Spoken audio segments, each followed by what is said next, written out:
Hey guys, welcome to our Wednesday, Thursday video for week 1 of February curriculum. Before we get going with our lesson, I need you to get yourself warmed up. All right, practice, do some jumpy jacks, push-ups, sit-ups. When you're doing those sit-ups, I really want to encourage you to use your arms as little as possible, okay? I know if it's hard to get up, and you need to use your arms to help sit up, that's okay. But my goal for you is as you're laying back down in the sit-up is to not reach back at all, right? Keep your hands in front of you as you lay back down in the sit-up and tuck your chin, almost like you're doing a slow back break fall like we learned in the last video, okay? And then get up on your feet and do some front ups, and then 30 seconds of mountain climbers or jogging in place with high knees or holding a plank, something to keep you moving. So go ahead and get warmed up. Ready, set, go. All right, guys, first thing we're going to be learning today is another technique from the ground. Last video we learned the back break fall. Today we're going to be learning a quick and effective way to get up off the ground. Okay, this is called a BJJ get up. B stands for Brazilian, and JJ stands for Jiu-Jitsu. So Brazilian Jiu-Jitsu is where this technique originated from, okay? The purpose of a BJJ get up is to get up quickly, but also get up in a way that's going to create distance between you and the opponent or attacker, okay? And so that when you get up, you're ready for what you need to do. So here's what a BJJ get up looks like. I'm going to show you from 3 different angles.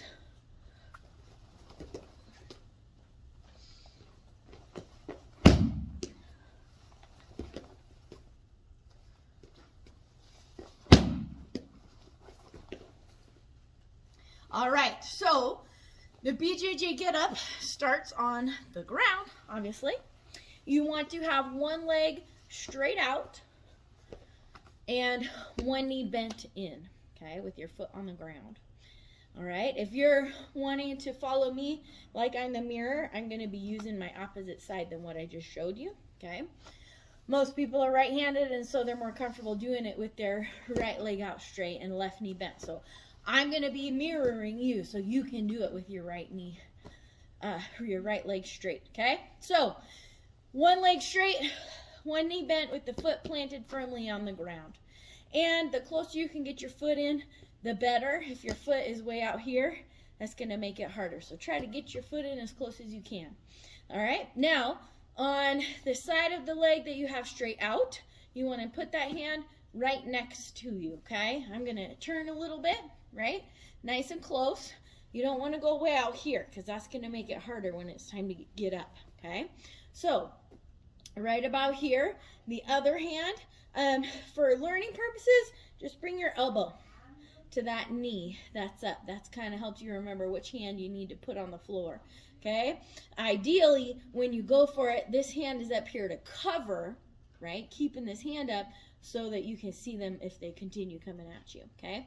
Now, the next part, you need to, with your foot that's on the ground, this one, and this hand that's on the floor, you need to lift up your bottom and you want to lean towards that hand that's on the ground, okay?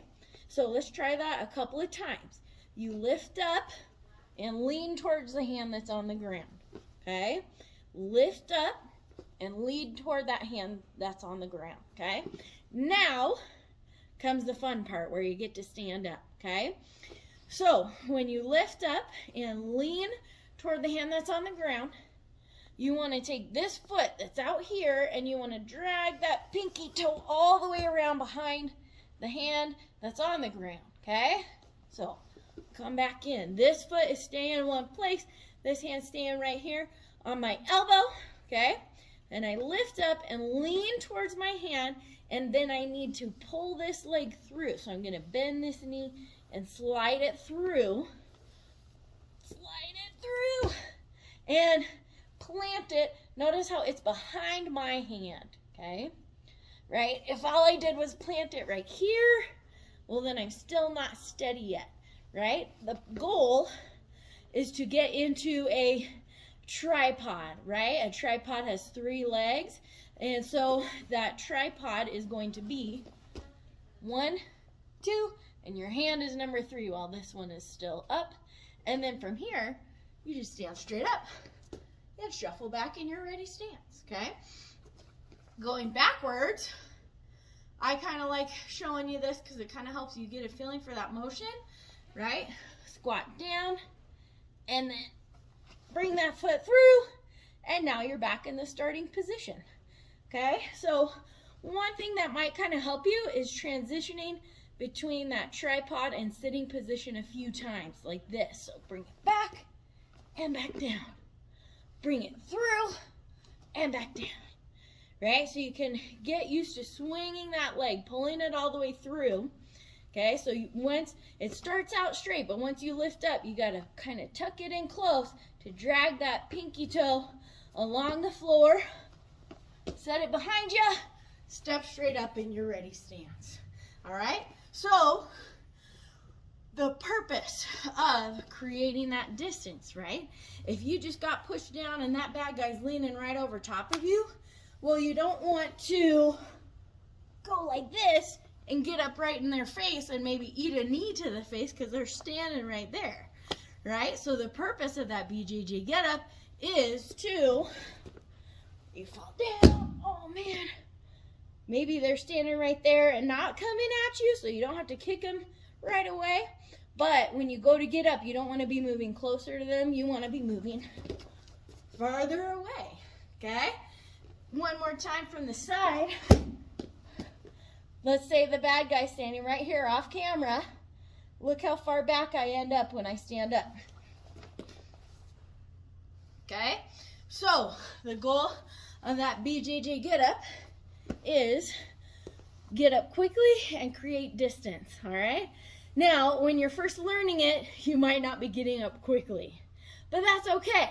As in time, as you practice it over and over and you build that muscle memory, it will become quicker to the point where even if you're sitting cross-legged, right, you can still do it from here, right? So, getting up quickly, creating distance, using that, getting into that tripod before you come straight up, all right? So have some fun practicing that BJJ get up. Be patient with yourself.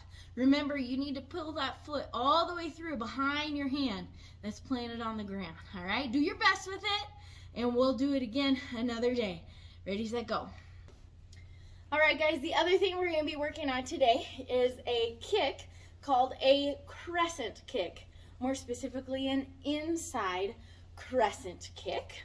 All right, a crescent kick is a martial arts and sparring move, all right? So this isn't a self-defense move. That means it's not going to be super powerful or damaging or painful for the person who receives it, okay? But this is more, it's a martial arts style kick. It's a little bit fancy. It looks pretty cool, and it's something you would use when you're sparring, okay? So an inside crescent kick, first of all, crescent, that's a half circle, or think like a rainbow, okay? So going from one side up and over to the other side, okay? So crescent kick, when you're doing an inside crescent kick, that means you're coming across from the outside of your body and swinging across and ending inside. So you're actually, when you make contact, you're hitting it with the inside side of your heel, okay? So here's what that inside crescent kick looks like. Hi. See that up and over motion? One more time. Hi. Okay? There's even a slight chamber and retract. It's really quick, but if you catch it, you bring that knee up, then you kick up and over and retract, and then go back to balance. But for you guys, I don't want you to worry so much about getting those 4 parts in there. I want you to think about that motion of your foot going up and over, and then you reset back into your ready stance. So you know it's an inside crescent kick when you finish the kick with your legs crossed, and then you have to reset back to your ready stance, okay? So again, it's coming from the outside, up and over, finishing with your legs crossed before you return back to balance. So one more time, and like that, okay? So now it doesn't have to be super high to start with, okay? But you do want to go at least to your belt level, okay? Because if you're kicking down here, what are you kicking? There's nothing down there, whether you're in martial arts or not, that you need to be kicking, right? The only things down here are pets and babies, and we don't want to kick pets and babies, right? So at least try to get up to your belt, not height, okay? One thing that can help you with that is if you have something at home that you can practice kicking over, okay? If you guys have something, even if somebody just holds out their hand for you and they have to go up and over your hand, or their hand, or if you guys have like toy swords or something soft just in case you do hit it, right? You can hold that out and kick up and over that and reset, okay? So if you don't have something to kick up and over, that's okay, all right? But I do want you to do 10 on each side. 1, and then reset. 2. Make sure you take your time. Don't just be like, right? Reset between each one. Think up and over and reset, right? And then switch your feet. And now that you've switched your feet, for it to be an inside crescent kick, now you got to kick the other direction so that you're going up and over, landing, feet crossed, and back to balance, okay? And it's the inside of your heel. If you were actually hitting a target, that's what you would be hitting with. So up and over. Good. Keeping those hands up as you do your kicks. We never want to kick with our hands down. Always keep those hands up and over. So 10 on each side, going up and over something if you have it, or just in the air, but at least go as high as your belt knot. All right, have fun with that. Ready, set, go. All right, guys, today for discipline, we are going to be going over this Bible verse. I'm really excited to teach you guys about this Bible verse and what it means. So here we go. We've got, a fool despises his father's instructions, but he who receives correction is prudent. Proverbs 15:5. So let's break this down a little bit, starting at the ending, the word prudent. Prudent is another word for wise or smart. Someone who's prudent would be someone who makes good decisions, who thinks before they speak or do something, someone who who's able to practice self-control and show respect. Okay, so prudent is a good thing. We want to be prudent. Okay, now it says if you receive correction, that helps you to be prudent. That means if you mess up, right? We all make mistakes, sometimes little mistakes like a math problem at school, sometimes big mistakes like telling a lie and then getting in trouble and getting caught in it, and then you have to have consequences for that and you get in big trouble, okay? So all mistakes, we all make mistakes, some little mistakes, some big mistakes, and some in between. And when we receive correction, okay, correction means somebody else lets you know that you messed up. Maybe that's your parents saying that was wrong, now I have to punish you, right? And so when you receive that correction, meaning you take that correction and you don't resist it, or you don't say, no, I'm not going to do this isn't fair. Don't do that. Listen. Ask your parents to help you understand why it was wrong if you don't know. Okay? And then receive that correction if there's a punishment involved, or if it's just learning how to do the concept differently, right? It's not always something you get in trouble for, but it's just we make a mistake and we need to learn from it. And so that person is coming to help you learn how to do the right thing. Okay? And so when you receive that correction, when you let them teach you, let them help you understand what you did wrong and then show you what you should have done, that's going to help you become wise and smart and be prudent. Okay? So those are good things. We want to understand how we made a mistake, what we did wrong, so that we can learn from it and become prudent, become wise and smart. Okay? Now, this says a fool despises his father's instruction. Okay, instructions, you guys know what that means. Somebody telling you what to do.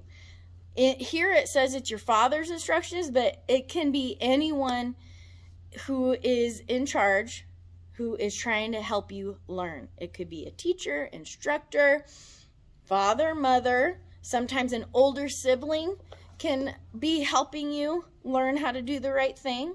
Okay, so this is about learning from others, letting other people teach you what to do.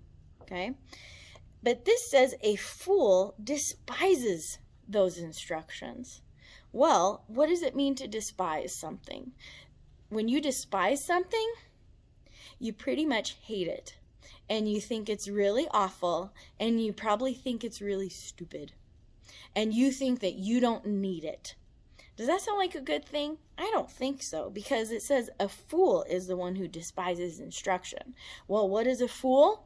Someone who's not wise, someone who's not smart, someone who's disrespectful and rude and doesn't want to learn from their mistakes.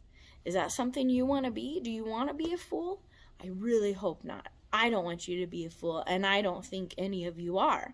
Okay? But it says the fool is the one who hates it when people tell them what to do. Okay? When you're kids, there's a lot you don't know. There's a lot for you to learn. And there's a lot of mistakes that are going to happen along the way. And if you want to become prudent, if you want to become wise and smart, then you need to be willing to let people correct you. Okay? So, if you want to be the fool who hates it when people tell him that he messed up, and he hates it, that he thinks it's stupid when they try and tell him the right thing to do or the right way to do it, okay, then life is going to be pretty hard for you. It's going to be pretty tough. But if you make a mistake and you get called out on it, right, or there's someone who's trying to teach you about the mistake, help you understand what you did wrong, and then help you learn to do the right thing, you should take that with a good attitude and be eager to learn, be eager to not make that same mistake, and let them teach you, okay? And you're never going to be perfect. We're always going to make mistakes. Sometimes you make the same mistake again or over and over, but it's so good. It is so wise and smart to have people in your life, like your parents especially, to let them say, hey, that was a bad choice. I do have to give you consequences so that you can help understand why this was wrong. And here's the way that I hope you'll do it next time.